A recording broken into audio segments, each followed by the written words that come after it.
Attorney Olivia Taylor was one of the first people to meet Douglas Chappell. She was introduced by the head of GE Schenectady's administrative offices. At first sight of the tall, very handsome executive, Olivia had a personal attraction that took all her professional poise to suppress. She would have to work with him after all, and she was not the kind of woman who gushed over a man or openly flirted. Douglas Chappell was the new chief of the Real Estate Tax Division of GE Schenectady. Oliva was a senior associate attorney in the corporate counsel's office. The Real Property Group was a separate but associated office at GE Schenectady. Doug wasn't Oliva's boss, and he wasn't exactly above her in the corporate strata. However, he was a rising star, and one clearly destined for great advancement. He was also amazingly handsome and possessed that unique set of personal attributes defined as charisma. His arrival sent a shockwave through the female staff of GE Schenectady, from the women in the production plants to those in the executive suites. The legal division was mostly female-staffed. At both the clerical and professional levels, it was particularly affected. At first, Olivia paid the whispering and speculations among her female co-workers only scant attention. It wasn't that she was unaffected, but she simply refused to let herself go down that kind of path. As the rumors of Doug's bedroom skills and his extraordinary endowment grew, she became more interested, notwithstanding her resolve. She watched her female associates, and even her own secretary Julie Stevenson, shamelessly flirt with Doug Chappell, but Olivia resisted such silly female behavior. After all, she was an attorney and a married one at that. She had advanced enough in her career to have acquired a pretty side-hall colonial house in Delmar not far from the elementary school. This was a prelude to starting a family, which was something she and her husband David were discussing. In her typical fashion, Olivia had put a good bit aside for the eventuality of children. She was a planner and meticulous in preparation for each of the defined stages of her life. To some, her marriage to David at the end of college and before law school might have seemed precipitous, but in fact, it was part of a carefully considered strategy. David began teaching middle school science while she went to law school. David put off his career ambition of becoming a marine biologist. He had envisioned himself living on a boat in a more southern climate. That was the kind of romantic dream David was prone to, and a substantial part of what endeared him to his more practical wife. As their married life turned out, David enjoyed teaching, and in the last 2 years, he returned to graduate school nights and summers. However, with their 2 incomes, the couple were now well prepared for becoming parents. David's dream would stay just that. A dream that was beached on the bank of the Upper Hudson River. Their dog, Buster, came along as the only unexpected wave in Olivia's ordered existence. Buster was a rescue. Oliva's husband, David, took his class to the animal shelter on a school trip. At the shelter, David discovered a forlorn little pup, seemingly too ugly of form to be an easy adoption. But ever the romantic, David fell under the spell of 2 big brown eyes. David overlooked the awkward and ugly countenance of the Irish Wolfhound and St. Bernard mix and brought the newly christened Buster home to meet Olivia. She, at first sight, had had her doubts about this addition to their diminutive household, but it seemed a small compensation for the loss of a big dream. The puppy grew into a monstrously large, ugly dog that scared visitors, but only for a moment.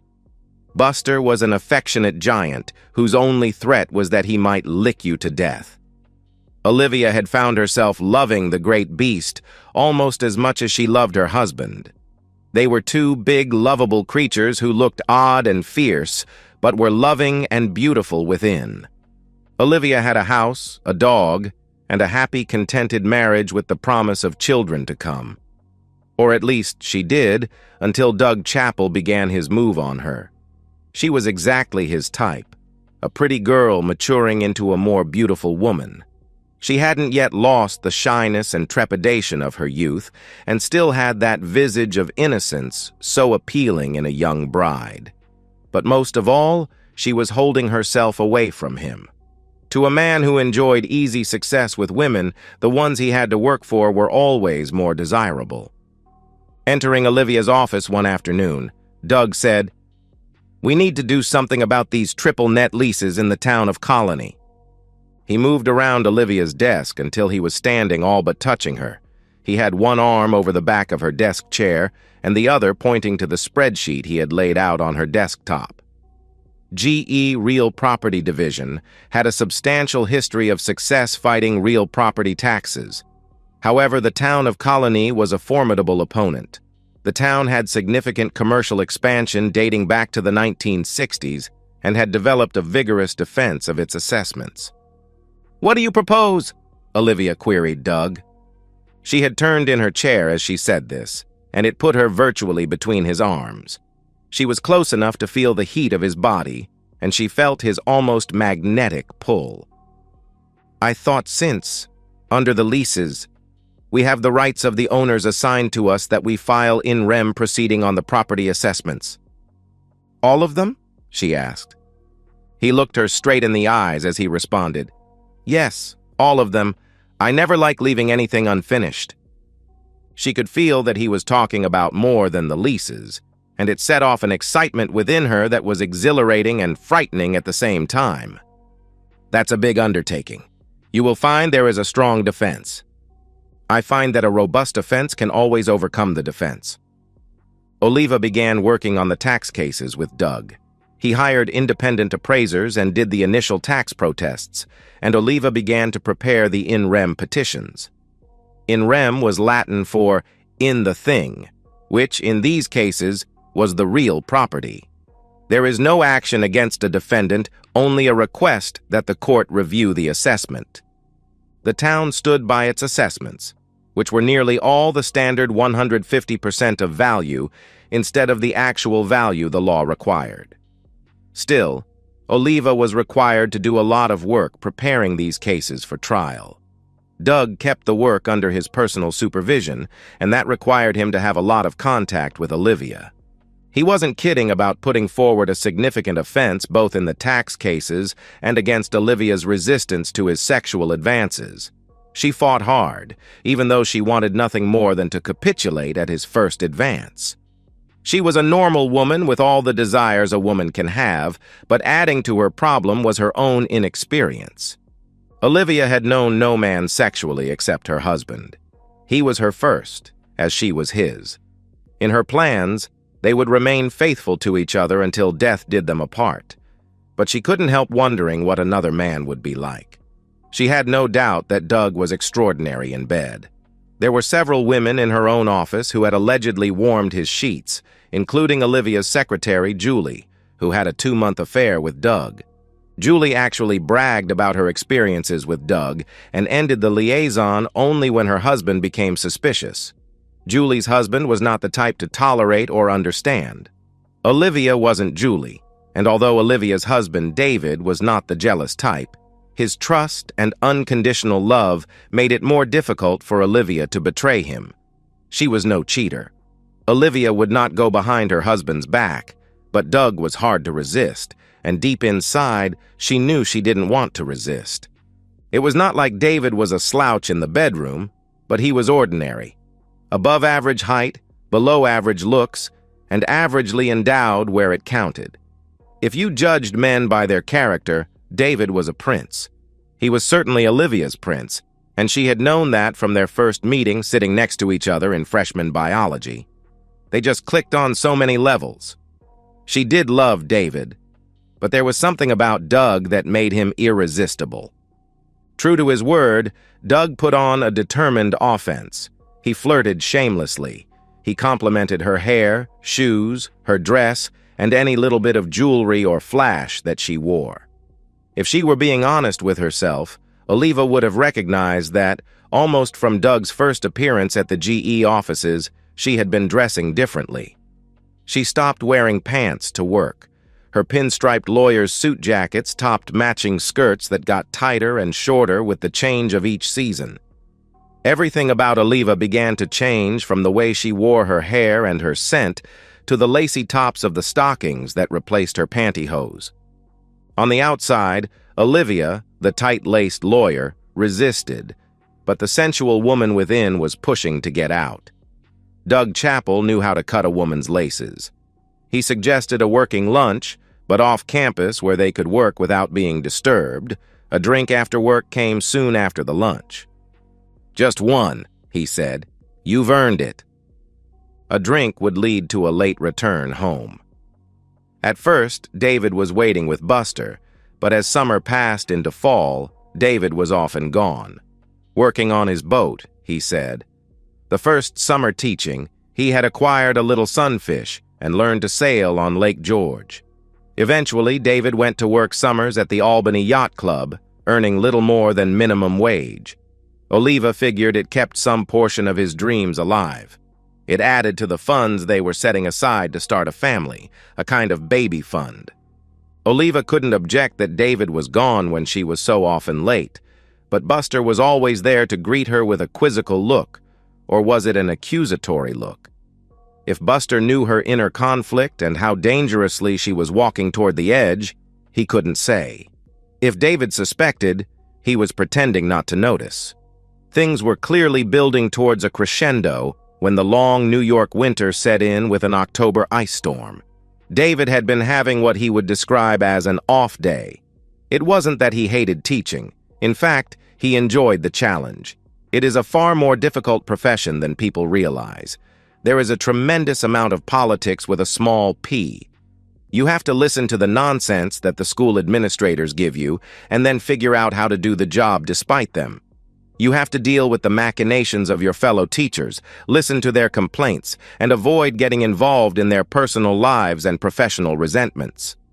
Then there are the parents who are either too involved in their children's lives or too indifferent, for there is never a happy medium. Finally, there is the job itself. David taught 3 classes of 9th grade general science with an average of 26 students to a class, 78 students in all. Year in and year out, they trooped through his class, ignorant of the physical world around them and concerned only with who was dating who, what their favorite pop star or rapper was doing, and most of all, how they looked and were perceived by their fellow 9th graders. He would be the first to admit that he had it easier than the English, math, or social studies teachers.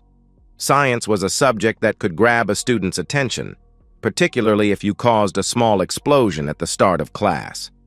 It was easy to get their attention, but harder to keep it, and in that way, he had the hardest job of all, finding a way to convey the rules of the universe to the future builders and shapers of our society.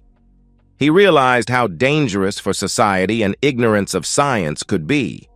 His was a responsibility complicated by the administrators, parents, politicians, religious leaders, and a grossly ignorant society that saw his job as simply to prepare his students to pass a series of standardized tests designed by the foolish for the ignorant.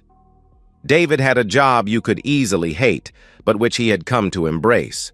Still, he was reaching a point where he was beginning to dread a future tied to a classroom. He longed for his lost dreams and sailed his little boat on the cold Hudson when the weather permitted. Unfortunately, the weather was terrible that October day. Overlapping layers of cold and moisture in the atmosphere brought neither rain nor snow, but sheets of ice that covered the roads, trees, and utility lines. By noon, an emergency declaration had closed the schools and most businesses. He knew that Olivia's Audi was no match for this weather, so he drove his old diesel Ford pickup over to get his wife. Her Audi could sit in the company lot overnight, and he would drive her safely home and back to work the following day. David arrived at the GE campus in Schenectady at mid-afternoon. He was expecting that he would need to drag Oliva out of her office early. He found most of the GE lots already empty, and he was surprised to see Olivia walking from her building. However, she wasn't alone. There was a tall fellow walking beside her, holding an umbrella in one hand, while his other arm was clearly around Olivia's waist. The way they were moving together spoke of familiarity and a relationship that was more than 2 co-workers sharing an umbrella. There are times when you observe a student struggling in a course. They are doing the work, but the point of the lesson is eluding them. 1 minute they are struggling in the dark, and then their eyes light up and they have it. Maybe it was something the teacher demonstrated or said, but more often the insight is just there. A moment when all the disparate threads come together and understanding follows. David had such a moment, but he wasn't the teacher. His wife, Oliva, was. As she crossed a bit of icy pavement, Olivia leaned into the strange man she was walking with, putting her head to his chest and her arm firmly around him. It might have been the prudent act of a woman trying to avoid a fall, but her actions were far too comfortable. There was no hesitation. She was a married woman clinging to a man who was not her husband, but she showed no awkwardness or unease. At that moment, David knew the meaning of all the little signs that he had seen, but not recognized until that instant. The way she had been dressing for work, the vague, distracted manner she had been displaying at home for months, and her being seriously and consistently late in getting home. It should have been obvious before, but he had been unsuspecting. He had been naive and blinded by love. His first inclination was to drive away, but that wasn't who he was. He turned his truck and pushed gently on the gas pedal, bringing his truck between the couple, beneath the umbrella, and the entrance to the parking lot. Oliva and Doug looked up as the truck stopped blocking their way. Doug looked as if he would curse David out, but before he could, David rolled down the window and leaned out. "Thought my wife could use a lift home," David said. He could see that the man holding the umbrella swallowed whatever expletives he was about to utter. Oliva just stood frozen, her mouth gaping open. David leaned out the truck's window into the freezing rain. He looked his wife in the eyes and said, "Get in." There was a jagged tone of menace in his voice. Olivia extracted herself from Doug and scurried around the truck to open the passenger door and get in. As she did, David stared hard at Doug, who tried to smile back. When Olivia was firmly in the vehicle, David nodded to the man holding the umbrella and put the truck into drive. The journey to their Delmar house would usually take about 30 minutes, but the inclement weather prolonged the trip to over an hour. It seemed a lot longer to the occupants of the truck's cab. They traveled in silence until they turned onto the bypass in the town of Bethlehem. Moments from home, David poked the beehive. "Were you ever going to tell me about him?" asked David, his voice barely a whisper. Olivia was looking out the passenger window, and she did not turn to look at him. She contemplated denial, but then decided she had nothing to deny. "No, because there is nothing to tell. Doug is a co-worker. I like him, and he likes me." "You get that close to all your work friends?" "No, of course not," Oliva said, and paused a moment before she went on. "Doug is something special to me. We are close in a way that is more than simple friendship." As his Ford turned up Delaware Avenue headed for Delmar Place and their little 3-bedroom colonial house, David contemplated his wife's statement. "Just how far has this friendship gone with Mr. Umbrella?" "His name is Doug. Douglas Chappell. He works in the real property office." "He's just a co-worker then," David said, framing his words with such sarcasm in his voice, it was clear that he did not believe them. They reached their driveway by this time and the side door to their home. Without answering David's accusation, Oliva hopped out and rushed a few feet into the house. David pulled his truck into the garage before waking to the house. By the time he entered through the door into the kitchen, Olivia was upstairs in the master bedroom. Buster was waiting just inside the kitchen door for his walk. Despite the inclement weather, the man and his dog headed out. They walked to the elementary school and its open playing fields that were deserted in the icy rain. The weather didn't bother Buster. He seemed an animal designed for adversity. By the time the two returned, they were both soaked. They descended through the side door into the basement, where David threw his wet clothes in the wash and removed clean ones from the dryer. Buster was shaking himself dry, but David helped him with an old beach towel he kept in the basement for this purpose. When the two ascended back upstairs to the kitchen, they found Oliva waiting in her terry cloth robe and seated at the kitchen table with an open bottle of wine before her. "We need to talk," she declared, pouring wine into 2 glasses. David took a seat at the table, but he didn't sit across from her. He sat at the end so that she had to turn to look at him. It also allowed him to turn, so she was unable to directly see into his eyes. Oliva's tone was sweet but firm. "I want you to know that I love you and am very happy in our marriage," she began. "But while nothing of a romantic nature has happened with Doug, it is fair to say we have a strong attraction to each other." "And what is that supposed to mean?" David could feel his anger rising. It was fueled by more than pure jealousy. There was a deep resentment and a sense of betrayal. Olivia was his only love. In truth, theirs was his first and only relationship. She was his first girl, and with her, he had found a sense of fulfillment and togetherness that filled a void in his life. She was talking again, and something in the way she carefully phrased her words reminded him she was his wife, the lawyer. A woman who was loving and caring, but whose profession is to assemble words to a purpose. "It means that we have a strong marriage, and I'm totally committed to it. I love you, but I'm no more able to control my every desire than you are. I'm a woman with all the physical limitations of my intimacy. We can't help who we are attracted to. I have known no other man but you. That I'm tempted by Doug is a fact. I can't deny it." "And?" he said. "Because there is something more, so say it." She sighed. "This isn't easy. I've given it a great deal of thought, and I need to get Doug Chappell out of my system. It is too hard working with him every day and not knowing what he would be like." "Like?" he prompted.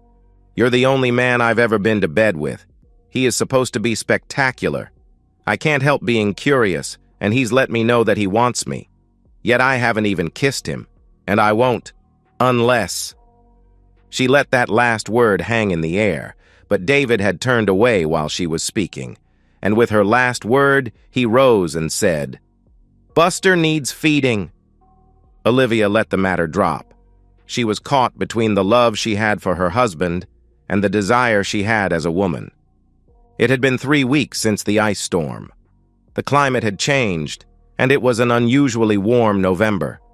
The weather seemed to become more unpredictable each year. There was a late-season hurricane in the Caribbean, but between Oliva and David, there was a hard freeze. They had been barely speaking since the talk, or rather Olivia's monologue at the kitchen table. When Oliva returned to work after the storm, Doug wanted to know what had happened with David. "He wasn't violent?" Doug asked. "Was he?" "No, he was shocked, I guess, and certainly hurt. He's not a violent man." "Well, it seemed to me that he had murder in his eyes," Doug claimed. "No, he's just hurt." "I hurt him," Oliva said as she walked away. Doug was not a physically brave man, and David's appearance belied his mild temperament. This was unlike Julie Stevenson's husband, Louis, whose short stature and slight build concealed a violent temper. Thanksgiving came and went, and soon Christmas was upon them and the office holiday party. It was a small affair, just the one building and devoid of alcoholic stimulation. Still, everyone made an appearance, even if brief. By that December, Doug had already had his way with the majority of the more attractive females at GE Schenectady. None of the ladies had complained. It was only his conquest of Oliva that had failed to succeed, but the contest was not yet over. Since the unfortunate and untimely appearance of her husband on that icy October day, Olivia had kept her distance. But with the passage of time, things began to look promising again. Doug managed to catch Olivia just outside her office as the party began to break up. The next thing she knew, they were in her office with the door closed and making out. "I can't," she said, pulling away. "Why? You said your husband wouldn't give us trouble." "It's still cheating. I owe David better than that." "And what do you owe yourself?" he said. "You know what you want. You can't deny this." He pulled her into a tight embrace and kissed her. Try as she might, she responded and put the heat of her barely containable passion into her kiss. It took all her will to break away. "I'm sorry," she sobbed. "And we're just about out of time," a frustrated Doug said. "What?" she asked. "I'm being promoted to the New York City headquarters. I'll be leaving at the end of January." "They haven't announced that yet," she replied. "It won't be official until the first of the year, but they told me to get ready to move." With that, he kissed her again, but Olivia continued to refuse him. On her way home, Olivia thought over her situation. She wanted Doug, but not forever. His leaving was a good thing, but it felt as if she were about to miss something that would not come her way again. She loved her husband, David, and wanted a home and family with him. However, suddenly motherhood felt like a trap that was closing in on her before she had an opportunity to experience life. Doug had asked what she owed herself. Didn't she owe herself some experiences before she grew old? Was she missing the chance to be with someone like Doug Chappell? If he were leaving, she would miss her opportunity, and she knew it would not come again. By the time she pulled into her driveway, she had convinced herself that she needed to be with Doug at least once before he left for the NYC offices. But she wasn't going to cheat. She would have a conversation with David and explain to him that she wanted this one opportunity to experience something different. In a way, Doug's imminent departure would make it easier. It would just be a one-off, and then he would be gone, and she and David could go back to the comfortable life they had. But she would have had this experience. She needed to find the right time to broach the subject with David. She didn't want to come out with it as some kind of fait accompli. It should be a starting point in a discussion where they could reach a mutual understanding to do precisely what she wanted. Of course, she didn't see it exactly that way. Usually they spoke, and she got her way. Few marriages grow to be truly equal. In most, one party is dominant. How dominant is the point of friction? In the case of Olivia and David, she was dominant, and there was little friction between them. David had so far acquiesced entirely on every issue in their marriage. Still, unfortunately, that was why Olivia's current desire was about to spark an earthquake that had been building. She decided that the best time to hit David with the fact of her desires was just after dinner and before they adjourned to their bedroom for intimacy. Olivia chose the Sunday evening after her office holiday party. She made David's favorite pot roast for dinner. She took care to primp herself up after dinner while David was on the couch, streaming one of his nature shows. About 9 o'clock, she slipped in next to him on the couch. He turned to her as he caught the faint trace of her Chanel perfume. Before he could speak, she placed a kiss on his lips, and then she said, "I want to talk about the problem that's been between us." "Problem?" he asked. "My attraction for Doug Chappell."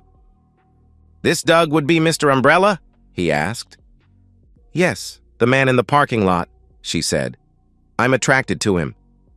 "What does that mean?" he asked. "He wants me sexually," she said and paused. "And I want him." She felt his body tense next to her, and then he pulled away. She wouldn't accept his rejection, and she moved to press her body to his. She laid her head on his chest and took his hands in hers. "It doesn't change how I feel about you," she said. "I will want you always. It's just that I want him now in the moment, and only physically." David wasn't having it. He gently pushed her away and held her at arm's length. He made her look him in the eyes as he responded. "What are you trying to tell me? Have you slept with him?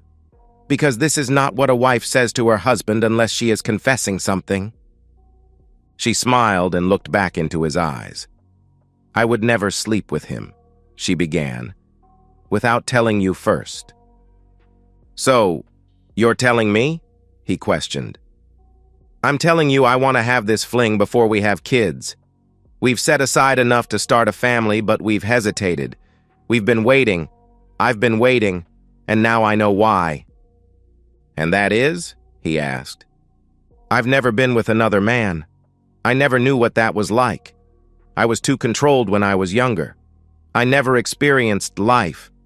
I was too busy studying to enjoy college or law school. I just want this one fling before we settle into what will be a good life and a great marriage and family. I want just my one brief encounter." "You want to have an affair with Mr. Umbrella," he all but shouted. "No, only an encounter. He is getting promoted and will be going to the main offices in NYC. He's leaving after the new year. I want only a few days with him right before he leaves. A weekend and nothing more." "And if I say no?" David asked, although he already knew the answer. "I was hoping you would understand that I need this experience." She didn't give David a chance to answer, but kissed him and pressed herself against him. Her hand reached for and found his private part. "It's going to be all right," she thought, as they began their usual dance of love. On his side, the lovemaking had a bittersweet quality. Something had been lost. This was the only woman he had ever known, and until moments before, she was the only woman he had ever expected to know intimately. Olivia determined that the matter was settled and told Doug that her first weekend in January would belong to him. Doug's house was on a quiet cul-de-sac in Niskayuna. It was a modest house for the neighborhood, a 3-bedroom split level in a neighborhood that favored 5-bedroom center hall colonials. As agreed, his attached garage was open and waiting. Olivia pulled her Audi in next to Doug's Porsche. He was waiting for her in the living room with an open bottle of wine. For a moment, he was below her in the living area as she descended from the garage entry to the main floor. He got the full effect of the short black dress that clung to her body, setting off the fullness of her breasts and the enticing curve of her hips. She could see in his eyes a mixture of lust and anticipation.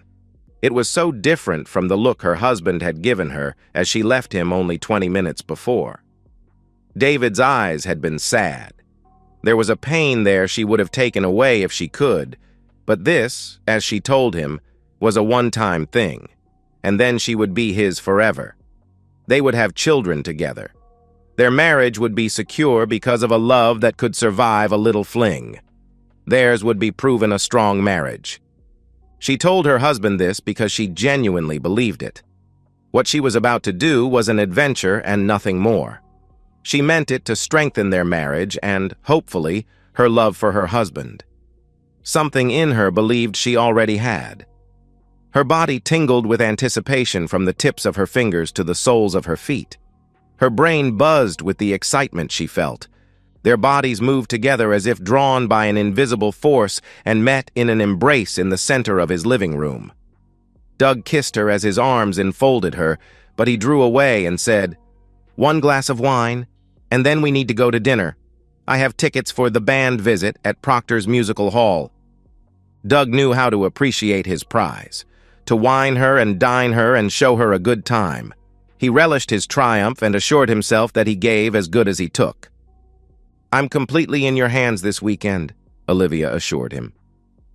They had dinner in a romantic Italian restaurant in downtown Schenectady and enjoyed the show in the redesigned and reconstructed vaudeville theater. They drank very little, but when he brought her back to his home, he opened a bottle of champagne. They drank a toast to their weekend together before heading to the bedroom and getting down to satisfying the attraction that had brought them together. He undressed her as if he were unwrapping a priceless piece of art, and he told her how beautiful she was as he did so. She realized that he was savoring her body. He appreciated her in a way that she had never experienced before. She felt as beautiful as he said she was, here with this most handsome of men. His hands danced over her flesh and sent her desire into overdrive. She pushed the shirt from his chest and exposed the dark blonde hair that covered his chest. It was so different from the nearly bare chest of her husband. But she quickly pushed the thought of David from her mind. Later, she could think of him. This moment was for her and her lover. They lay down in his king-size bed, its satin sheets made for intimacy. He began removing the lacy underwear purchased by her husband, but never worn until now. She unzipped his pants, and he kicked them away. He left on her garter belt and stockings. She slipped her hand beneath the waistband of his boxer shorts and touched with her fingertips the object of her fantasies. After they were finished in bed, she remembered they had taken no extra precautions. She was still on the pill, but wasn't sure whether she was happy about that or not. It had been the most perfect intimacy of her life, but it was far from over. They had the weekend together, 2 more blissful days. Sunday came too soon. They had spent most of the weekend in bed. The intimacy had been great, and he was, on top of everything else, inventive. She had been taken, she thought, every way humanly possible. It had been great fun, but she was ready to go home and make things up with David. They ordered Chinese takeout late Sunday afternoon, and after they ate, had one last bout of intimacy before she showered, packed, and changed back into the short black dress that she had worn the previous Friday evening. She slipped out the same way she had come in, through his garage, into her car, and out through the open garage door, thereby concealed from any nosy neighbors. No one would say she spent the weekend with Douglas. The most she could be accused of was being out with him in public on a Friday night. Soon, he would be off to advancement in New York, and she would be working on having a baby with her husband. She was very content with her life. 20 minutes later, Olivia pulled her Audi into her driveway. The house was oddly dark. The porch lights were out, and she didn't see David's truck.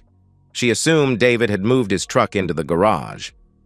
Opening the side door, she looked for Buster to greet her return, but he was not at the door. She called out, "I'm home!" She expected Buster to come running, but no dog appeared. She entered the kitchen and then the living room. Both were empty. She called out again, "David, I'm home!" There was no answer, only silence. They must have gone for a late walk, she told herself. David must be in a down mood. He always walks Buster late when he's feeling low. She went to the refrigerator for ice, and then she poured herself a glass of scotch. She checked the bottle to see if David had been drinking, but it was nearly full. She sat down on the living room sofa and pulled her legs up and settled into the comfortable corner. She was very tired, but she knew she needed to wait for David's return to show him that nothing had changed, except perhaps that her love for him would be greater. From here forward, he would be treated like the prince of the man that he is. Despite her best intentions, Oliva fell asleep. She woke to the ringing of the front doorbell. The front hall is right off the living room, and the front doorbell can be loud. Oliva was surprised to see that daylight was pouring through the front windows. She must have fallen asleep. As she reached the front door, her mind told her something was wrong. It was Buster. He wasn't jumping up and down by the door. "Where is Buster?" her sleepy mind thought. Opening the door, she found a tallish woman whose hair was tightly pulled back. She wore a cheap, dark pantsuit. "Olivia Taylor?" the woman asked. "Yes, may I help you?" Olivia replied. "Mrs. David Taylor?" she asked. "Yes. What is this about?" "I'm Detective Sylvia Marks," the woman announced, flashing a gold badge. "May I come in? I need to ask you some questions."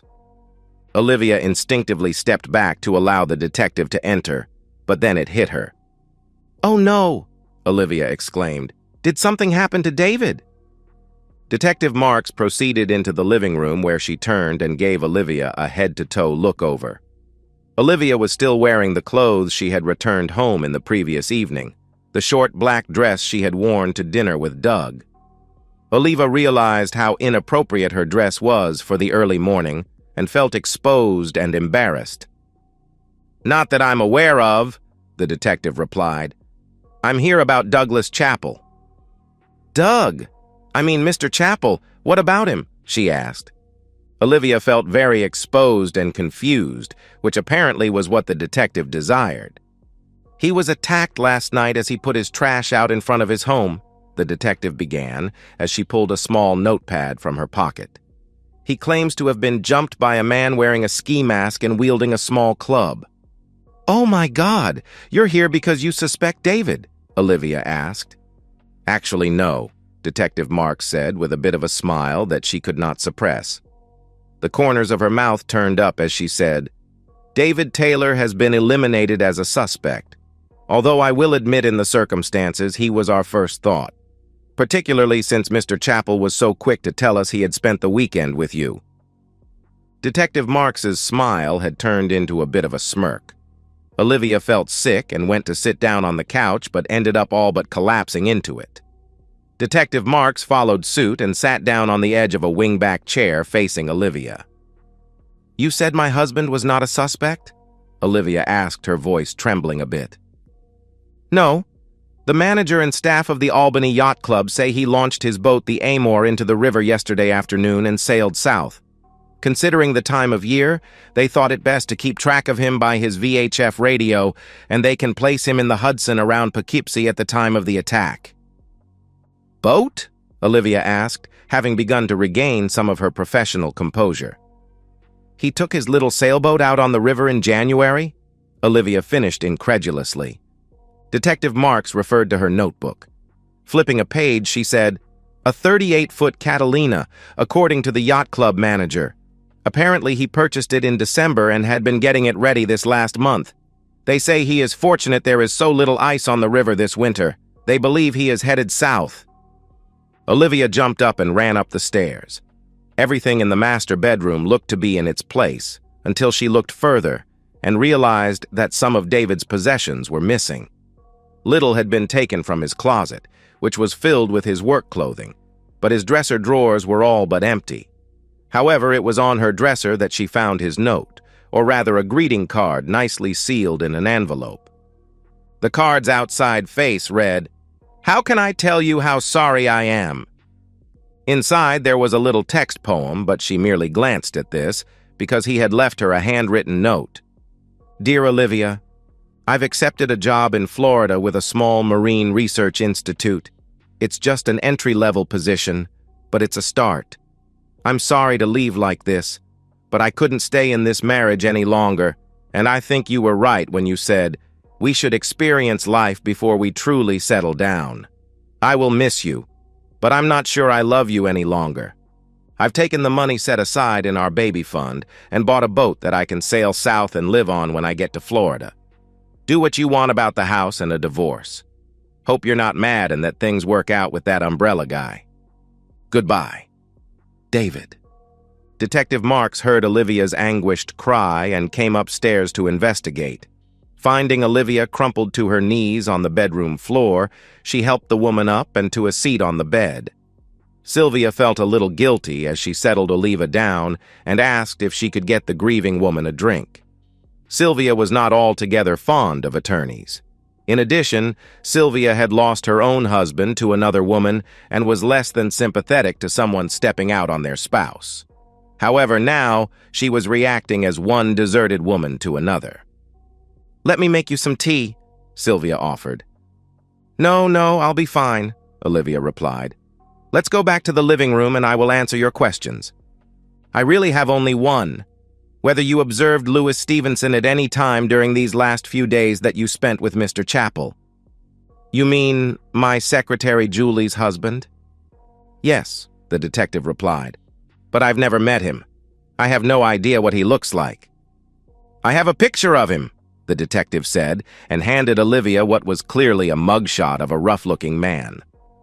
Staring at the photograph, Olivia shivered and said, "I'm sorry. I've never seen him before." "Oh, well, it was just a possibility. The victim couldn't identify him, but I thought if he was stalking you two this weekend, you might have caught a glimpse of him." "I didn't see him stalking us at any time." "Do you think he attacked Doug?" Olivia asked. "Yeah, he's a likely suspect," Sylvia began in a cool, professional voice. "He has a record for assault and a history of jealousy. Once we eliminated your husband, he was the obvious choice. He has an alibi, of course, provided by a group of friends. I was hoping you could place him near the scene so I could break his alibi." "Sorry, but I can't help you. Will Doug be okay?" Olivia asked. "He was beaten rather badly, particularly about the genitals. He's in the hospital, but I would wait a few days to visit him." Olivia nodded as they descended the stairs. "I can't see him for a day or two," Olivia said. "I'm going to have to go after my husband and beg his forgiveness." "That may be difficult," Sylvia said. "He is probably sailing under the George Washington Bridge as we speak." With that last comment, Detective Marks took her leave of the Taylor residence. Detective Marks was wrong in one regard. By the time she left his former home, David Taylor and his dog Buster, aboard the 38-foot yacht Amor, had passed the Statue of Liberty and exited New York Harbor.